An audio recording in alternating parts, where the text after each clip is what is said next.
이동의 촉 시간입니다. 오창석 시사평론가와 함께합니다. 어서 오십시오. 네, 안녕하세요. 오창석입니다. 네, 어떤 이야기부터 해볼까요? 네, 지난 주말 동안 이제 이재명 후보와 관련돼서 여기저기 기사가 나왔었는데요. 그중에 가장 컸던 기사라고 볼 수 있는 것이 일산 킨텍스의 로봇 박람회에 참석을 했습니다. 그리고 이 로봇 박람회에서 이른바 로봇계라고 불릴 수 있는 이제 로봇을 사실은 이제 균형 감각 테스트 같은 걸 하거든요. 그래서 밀어도 넘어지지 않는다, 뭐 흔들리지 않는다 이런 걸 강조했더니 훅 이제 뒤집은 게 있었습니다. 근데 뒤집고 나서 영상이 잘리고 보도가 계속됐었는데 알고 보니까 그 보도가 그 영상이 끝 마무리된 것이 아니라 뒤집고 나서 그 로봇계가 다리 관절을 즉시 바꿔서 곧바로 일어나는 장면까지 이제 로봇 시연 장면이었거든요. 그러니까 그만큼 어떻게 넘어뜨려도 곧바로 다시 평형 감각을 유지한다, 일어설 수 있다라는 것을 보여주는 것이 그 해당 로봇의 기술인데 그 앞부분까지만 잘라서 로봇계를 함부로 다뤘다 또는 뭐 인성이 드러났다. 개를 이렇게 다루는 것 보면은 사람이 안 됐다. 뭐 이런 식의까지. 아니 살아있는 개를 그렇게 다루면 인성에 문제가 있을 수 있죠. 예. 그렇게 해서 좀 논란이 되긴 했었습니다. 일종의 해프닝인데 네. 맨 처음에 이거 보도를 한 언론사는 좀 의도를 가지고 쓴 것 같아요. 네. 오창석 평론가 말 맞다나 마지막까지 전부 동영상을 다 보면 그렇게 생각이 안 들 텐데. 네. 이걸 좀 의도적으로 그렇게 좀 폄훼했다. 거기다가 인성 논란까지 엮어 넣었으니까 이재명 후보가 인성에 문제가 있지 않느냐. 뭐 언론이 조금 의도적으로 쓴 게 아니냐 싶은데 뭐 언론이 그렇게 썼더라도 요즘은 뭐 뉴미디어 또 SNS가 워낙 발달했기 때문에 이렇게 쓴 언론이 문제다라고 네티즌이 다 지적해서 넘어갈 수 있었거든요. 네. 근데 진중권 씨 같은 사람이 또 이게 한마디 했단 말이죠. 뭐 동물 학대 이런 식으로. 아니 네. 동물 학대가 아니죠. 로봇 학대죠. 네. 이런 단어 들어봤습니까? 로봇 학대? 그래서 사실 이제 아직 로봇이 우리 사회에 오지도 않았는데 로봇 인권부터 이겨야 되는 시대다라는 얘기가 나왔었죠. 그것 때문에. 뭐 인권이 아니고 로봇권이네요. 네. 네? 그러니까 그래서 지금 뭐 여러 가지 네티즌들이 거기에 대해서 조롱하고 있는 거잖아요. 네. 부산까지 자동차 끌고 갔다 왔는데 자동차 학대했다 뭐라든가 휴대폰을 오늘 제가 밤새도록 들여다보고 있었는데 휴대폰 학대다라든가 네.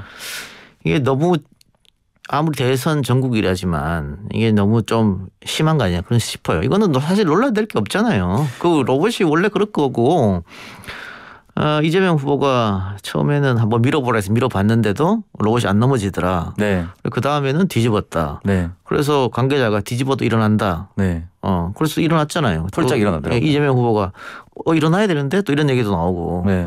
그 너무나 당연한 거를 뭐 외국에는 그런 영상 시연에 발로 차기도 하고 이런 영상도 있는데 네. 그럼 거기는 뭐 어떻게 되는 겁니까? 그래서 이 과도하가 아무리 관심이 대선에 높아 있다지만 의도적으로 가지고 이렇게 하는 건 좀 문제가 있다고 생각합니다. 아무것도 아닌 거 가지고 이게 시끄럽게 어제 오늘 그러니까 주말하고 오늘까지 계속 시끄럽잖아요. 네. 좀 이해가 안 가는 논란이. 사실 저는 이걸 보면서 좀 많이 놀랬던 게 로봇에 대해서 우리가 많이 들어보긴 했었나 실험을 어떻게 하는지는 노출이 많이 안 됐었나라는 생각이 드는 게 로봇이라는 표현을 쓰지 않고 그냥 기계라는 표현을 쓴다면은 우리 자동차도 정면 충돌 테스트, 측면 충돌 테스트, 후면 충돌 테스트 하면은 자동차 학대는 아니잖아요. 그러니까 기본적으로 내구성 테스트라든지 균형 감각 테스트는 필연적인 것이고 특히나 이제 이렇게 인지도 있는 사람들이 와서 밀어뜨렸고 넘어뜨렸는데 금방 복원된다는 건 엄청난 홍보 효과입니다, 사실은. 그럼에도 불구하고 그런 부분이 조금 많이 알려지지 않고 반대로 해석될 소지로만 악용이 돼서 좀 안타깝다는 생각이 좀 들었는데 이재명 후보가 전국민 재난지원금 다시 언급을 했습니다. 최하 30만 원에서 50만 원은 추가로 지급해야 된다라고 이야기를 밝혔습니다. 이 부분은 어떻게 생각하십니까? 이재명 후보로서는 충분히 갖고 올 만한 의제죠. 왜냐하면 처음이 아니잖아요. 그렇죠. 1차, 2차, 3차, 4차 쭉 이재명 후보는 전국민 재난지원금 지급해야 된다 꾸준히 주장했었어요. 그리고 홍남기 부총리는 계속 반대했었고. 네. 그리고 두 사람이 장외에서 설전도 하고 했었잖아요. 게다가 지금 야권에서 1, 2위 다투고 있는 윤석열 후보가 선별 주장하고 있습니다. 그러니까 이거는 딱 대비되는 주장이잖아요. 그렇죠. 진보 정권과 또 보수 정당 간에 또 진보 후보가 보수 후보 간에 그럼 국민들이 판단하는 거죠. 그렇죠. 예. 그러니까 이런 논쟁은 얼마든지 정치권에서 환영해야 됩니다. 왜 전 국민을 줘야 되는지 혹은 그렇지 않고 선별로 줘야 되는지 논쟁할 만한 부분이잖아요. 그렇죠. 예. 그리고 1차 때 전 국민 줘봤고 2, 3, 4차 때는 또 선별로 줘봤지 않습니까? 네. 거기에 장단점 이런 것들을 한번 논의해 봐야 되는 거기 때문에 이거 가지고 논쟁되는 거는 뭐 전혀 문제가 안 됩니다. 저는 오히려 더 시끄러웠으면 좋겠어요. 이 부분에 대해서. 예. 그리고 제가 장담컨대 이 부분에 여론조사는 비슷비슷하게 나올 겁니다. 선별이랑 전국민 재난지원금에 대한 찬성도가 큰 차이 없을 거예요. 왜냐하면 지금 대통령 선거가 가까워졌기 때문에 그래서 로봇 학대라는 뭐 말도 안 되는 주장도 나오는 거 아니에요? 네. 이렇게 되면 모든 정책적 사안에서 이념적으로 선택할 수밖에 없습니다. 여론조사도 그렇게 흘러가요. 그러니까 보수정당의 후보가 선별로 지급해야 된다고 하면 보수정당을 지지하는 사람들은 선별로 갑니다.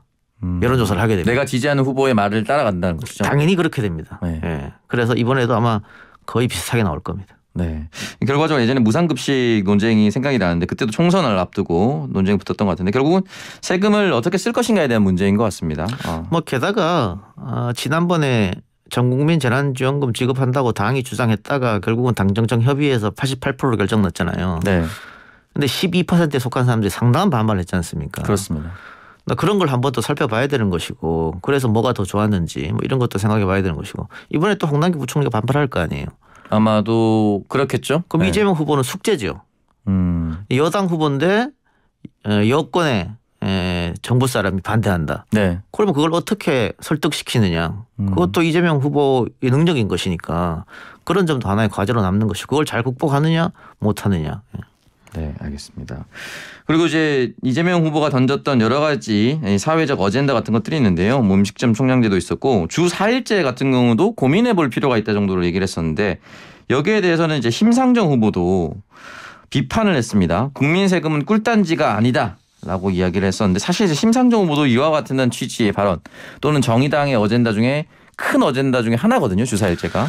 주 4일제를 아마 심상정 후보가 비판한 건 아닐 거예요. 본인이 대선 공약으로 들고 나왔으니까. 그러니까 심상정 의원이 비판한 꿀단지 아니냐는 건 아마 전국민 재난지원금에 관한 이야기일 텐데 방금 오창석 평론가 말처럼 전국민 재난지원금에 대해서 혹은 금액에 대해서 심상정 후보가 얼마 전까지만 해도 100만 원 줘야 된다. 전국민 줘야 된다 계속 주장했어요. 근데 지금 이재명이 주장하니까 꿀단지냐라고 하는 것은 반대를 위한 반대밖에 안 되는 거잖아요. 아까 전에 말씀하셨던 정당별로 달라지는 이제 어젠다라고 볼 수가 있겠네요. 그렇죠. 또 차별화하기 위한 이재명 후보하고. 근데 제가 말씀드렸다시피 옛날처럼 방송 3, 4만 방송 뭐 뉴스 나와가고 그리고 뭐 조중동 언론 몇 개 안 되고 이럴 때가 이런 때가 아니잖아요. 지금은. 그렇죠. SNS에 본인이 남긴 말이 그대로 남아 있고 그거를 또 각종 SNS에서 퍼날리는 사람들이 있고. 그러니까 심상정 의원이 이렇게 이야기하니까 그럼 얼마 전에 이야기한 건 뭐냐 이렇게 돼서 또 심상정 후보가 코너에 몰리는 상황이니까 정책 하나 말 하나 굉장히 조심해서 할 필요가 있습니다. 대선에 앞두고 있으니까. 거기다가 심상정 후보가 지금 여론조사하면 어쨌든 5에서 10은 꾸준히 나와가지고 있거든요. 네네. 5에서 10 사이 어떤 여론조사를 하더라도 그러면은 그 목표를 달성하기 위해서라도 한마디 조심할 필요가 있죠. 네, 알겠습니다. 자, 그러면 이제 야권 소식으로 넘어가 보도록 하겠습니다. 국민의힘 소식인데요. 국민의힘 경선 투표가 시작이 됐는데 10분 만에 10,000명이 돌파할 정도로 굉장히 흥행하고 있습니다. 한때는 서버가 다운될 정도였다라고 하는데요. 현재 이 투표인단은 57만여 명 정도고 현재 오후 4시 30분 기준입니다. 43.55%의 투표율을 기록하고 있고 이 투표율은 당시 2차 컷오프 당시 37.1%보다 더 높은 투표율이라고 합니다. 그만큼 이제 경선 마지막 이 투표율이 뜨겁다라고 볼 수가 있는데 그렇다면 이렇게 높은 투표율은 과연 지금 흔히 말하는 양강, 홍준표, 윤석열 후보 중에 누구한테 더 유리할까요? 일단 뭐 첫날에 50% 가까운 투표를 기록했다는 것은 정말 대단한 흥행 성공이죠. 엄청난 흥행인 것 같습니다. 그러니까 국민의힘은 이걸 이용할 필요가 있어요. 봐라. 정권 교체를 염원하는 국민이 이렇게 많다. 이거를 적극적으로 활용할 필요가 있죠. 근데 뭐 당 지도부에서 그걸 활용할 능력이 되는지는 잘 모르겠습니다만은 어쨌든 그런 걸 활용할 필요가 있고 마지막에 투표율이 높으면 누가 유리하느냐. 일단 오늘 같은 첫 시작했는데 투표율이 높다. 그럼 홍준표 후보가 유리하죠. 그래 그렇습니다. 그러니까 지금 어쨌든 젊은 층이 많이 유입됐잖아요. 그렇죠. 젊은 층은 홍준표 후보한테 상당히 유리하지 않습니까? 네. 지금 압도적으로 지지하고 있으니까. 그래서 이런 이렇게 경선 투표 그것도 뭐 ARS든 어쨌든 인터넷이든 모바일이든 이 스마트 기기에 근접한 사람들이 제일 먼저 투표할 성향이 높아요. 아 그렇죠. 그러니까 첫날에 높은 거는 홍준표한테 유리한데 마지막에 뚜껑을 깠을 때 높았다. 그러면 윤석열 후보가 또 유리할 수 있어요. 아 최종적인 전체 투표율이 그렇죠. 투표율이 높으면. 네. 그런데 이제 지금 윤석열 후보는 고연령층에서 높은 지지를 받고 있으니까 네. 전체 투표율이 상당히 높았다고 하면 고연령층이 많이 들어오지 않았을까 마지막에는 이렇게 생각할 수 있으니까. 그렇지 아직까지는 뭐 알 수는 없지만은 결국 뚜껑을 열어봐야 아는 거죠. 이 문제는. 뭐 아까 뭐 하태경 의원도 잠깐 얘기했습니다만 일반 여론조사에는 분명히 홍준표가 앞서거든요. 네. 그러나 당심은 또 윤석열이 앞서니까 그렇습니다. 이 갭을 얼마나 각자가 줄이느냐 그 차이라고 봅니다. 실제 이제 당심이 어떻게 될지 잘 예측이 잘 안 되긴 한데 과연 이제 조직력을 많이 확보한 여기서 말하는 조직력은 현역 의원들이라든지 현역 당협위원장을 많이 확보한 윤석열 후보가 그대로 유리하게 작용할 것인지 아니면 요즘은 아무리 당협위원장이나 현역 의원들이 조직을 돌려도 민심 또는 당에 가입한 당심들은 함부로 좌지우지되지 않는다. 이 얘기가 맞을지는 끝까지 좀 가봐야 될 것 같습니다. 지난번 당대표 과거처럼 조직이 힘을 발휘할 수 없는 시대예요. 요즘 말 시대가. 잘 안 듣습니다. 네. 네. 뭐 게다가 민주당 경선 때 봤잖아요. 만일 민주당 경선에서 조직표가 우위였다고 한다면 정세균, 이낙연 후보가 그렇게 험하게 무너지지 않죠. 그렇죠. 그리고 조직이 하나도 없었던 추미애 후보가 3등 했잖아요. 네. 추미애 후보는 본인도 국회의원 아니지만 아무도 없었잖아요. 캠프에 아마 현역 의원이 없었을 겁니다. 그래도 3등 했잖아요. 네. 네. 조직이 이제는 힘을 쓸 수 없다. 게다가 지금 코로나 시국이니까 다 언택트잖아요. 비대면인데 과거처럼 몰라요. 체육관에서 선거하고 버스로 실어 나르고 이건 동원이고 그건 조직 능력이죠. 지금 그게 됩니까? 안 되니까 저는 조직은 이제는 앞으로 이 선거 말고 다른 선거라도 조직의 힘을 발휘할 수 있는 그 여지는 없을 것처럼 보입니다. 네, 만일 힘을 발휘한다라도 굉장히 극소수일 것이다. 그리고 이제 국민의힘 대선 경선 마지막 TV 토론이 지난주에 있었고요. 모두 이제 결과적으로는 마지막 후보자 토론이다 보니까 이미 결정난 더불어민주당의 이재명 후보 그 후보를 이길 사람은 나다라고 이렇게 얘기를 하면서 중도 확장성에 대해서 얘기를 많이 했습니다. 그만큼 이제 현재로서는 뭐 모름무응답층도 많고 대선 후보 지지율을 조사하면은 중도층을 잡는 게 좀 승기를 잡을 수 있다라고 보는 걸까요? 아니면 중도는 허상일까요? 중도는 지금 잡았다고 해도 5개월 뒤엔 떠날 수 있어요. 그게 시간이 좀 많이 남았죠. 네. 그래서 지금 중도층 잡기 전략은 소용없고요. 지금은 집토끼 잡는 거죠. 그거 이거 당내 경선이니까 99% 집토끼한테 올인해야 됩니다. 네. 그래서 지금 국민의힘 토론에서 사실은 정책보다는 정책이 잘 안 보이잖아요. 네. 오로지 이재명 까기 아닙니까?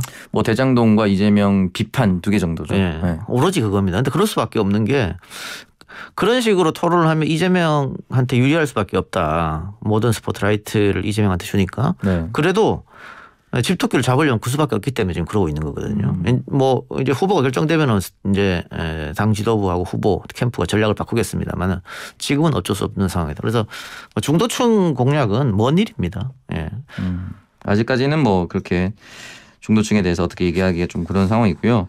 지금 홍준표 의원이 여러 지표로 계속해서 상승을 하고 있고 본인도 본인의 SNS에 연일 공표되는 여론조사를 계속해서 게시하고 있는데 윤석열 후보 측은 민주당 지지층이 표를 꿔줬다 해서 꿔준 표라고 비판을 했고 홍준표 캠프의 여명 대변인은 또 자신의 SNS에 20대, 30대, 40%의 지지율이 각각 3, 9, 8% 이런 후보가 대선을 이기겠습니까? 라는 게시글을 또 게시를 했습니다. 그래서 398 후보 뭐 이런 식으로 이제 폄하하기도 했었는데 이런 내용들이 조금 어떻게 홍준표 후보 측에는 도움이 될까요? 뭐 지금 투표가 얼마 안 남았잖아요. 네. 이미 대부분의 사람은 마음을 정하지 않았을까. 뭐 마음을 웬만하면 정했겠죠. 네. 그리고 민주당 지지층들의 꽂은 표다. 윤 캠프에서 이렇게 비판했는데 사실은 민주당 선거에서도 이런 비슷한 일이 있었어요. 그러니까 이낙연 후보 지지율을 국민의힘 지지한 사람들한테 물어보면 이낙연 후보가 굉장히 많이 나왔어요. 이재명보다. 지금 홍준표 후보도 마찬가지입니다. 그러니까 국민의힘 지지층만 놓고 보면 윤석열이 압도적이지만 전체적으로 그러니까 중도층 민주당 지지까지 다 함께 보면 홍준표 후보가 상당히 올라가거든요. 그러니까 그거는 윤석열에 대한 중도층과 민주당의 반감이 그만큼 크다는 반증입니다. 네. 그래서 윤석열 캠프에서는 이렇게 당연히 이걸 가지고 이용할 수 있는 것이고요. 홍준표 캠프에서 얘기한 거 젊은 세대가 안 찍는다는 거잖아요. 그렇죠. 한 자릿수 3%, 9%, 8%밖에 안 찍는데 네. 어떻게 이 후보 본선 가느냐라고 네. 합니다만 지금 3, 9, 8%밖에 안 나온다 해도 윤석열이 국민의힘 후보가 되면 확 뛰겠죠. 뭐 국민의힘 지지자들 또는 정권 교체를 바라는 사람들은 2%보다는 훨씬 더 많겠죠. 당연한 거 아니겠습니까? 그런데 지금 같은 경우는 어쨌든 우리가 이긴다. 우리 쪽으로 달라라고 하기 때문에 이런 전략을 갖고 왔는데 하나의 변수는 어쨌든 1대1 가상 대결을 벌이면 네. 본선 경쟁력은 지금 여론조사 상입니다. 본선 경쟁력은 홍준표가 더 높다고 나오거든요. 윤석열. 뭐 최근 2주간 계속 그랬습니다. 그렇게 되면은 이 국민의힘 당원들은 나름 정치에 관심이 많은 사람들이잖아요. 네. 그러면은 매주 나오는 여론조사도 계속 눈여겨볼 거란 말이죠. 그러면 본선 경쟁력이 홍준표가 더 높을 수 있겠다고 생각하면 마지막에는 틀 수도 있다. 그러니까 제가 아까 대부분 이미 마음속에 정했다 그랬는데 이런 걸 보고 마지막에 전략적 투표로 바꿀 수도 있다. 그건 그거 하나는 변수로 남아 있다고 보여집니다. 남은 이제 전략적 투표층이 어떻게 움직이느냐가 중요하다고 말씀 남겨주신 거고요.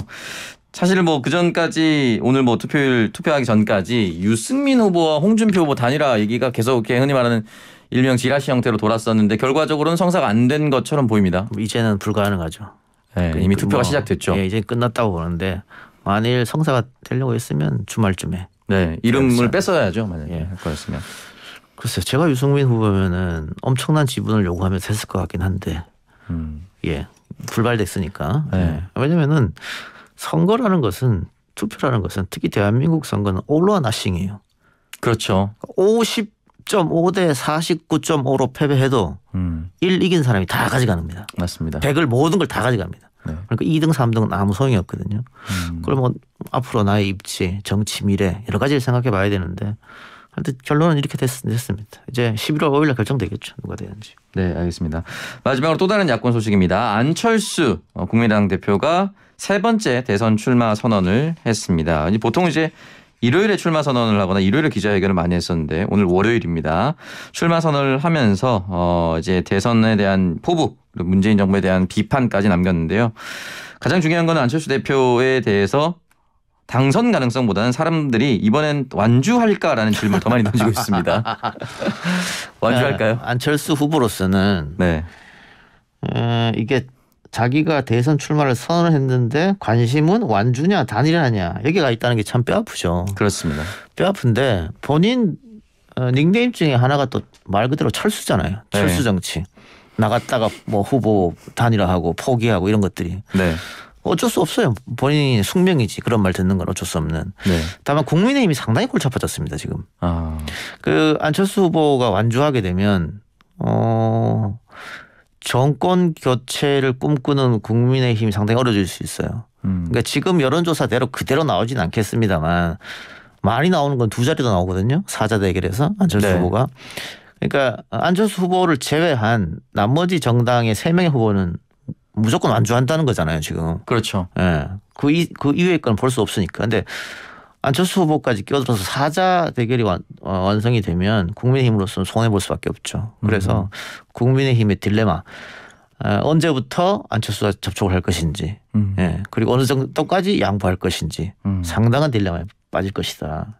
그러니까 국민의힘은 민주당 후보인 이재명과 민주당 정부와 싸우는 것 또 전략을 어떻게 꾸리는 것 이것도 큰 걱정거리 중에 하나인데 안철수를 어떻게 할 것인가 또 하나 고민거리로 남았다.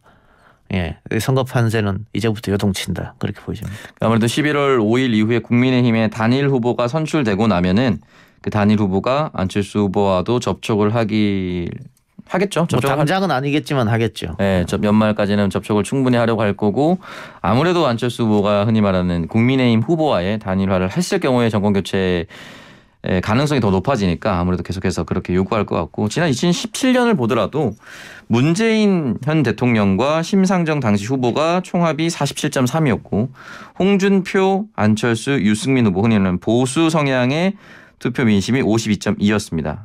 그렇기 때문에 아무래도 단일화를 하는 것이 뭐 국민의힘 측에서는 굉장히 유리한 상황이 되겠죠. 쉽지는 않을 거예요. 지켜보도록 하고요. 오늘 이동형 촉은 여기서 마무리합니다. 지금까지 오창석 시사평론가였습니다. 감사합니다.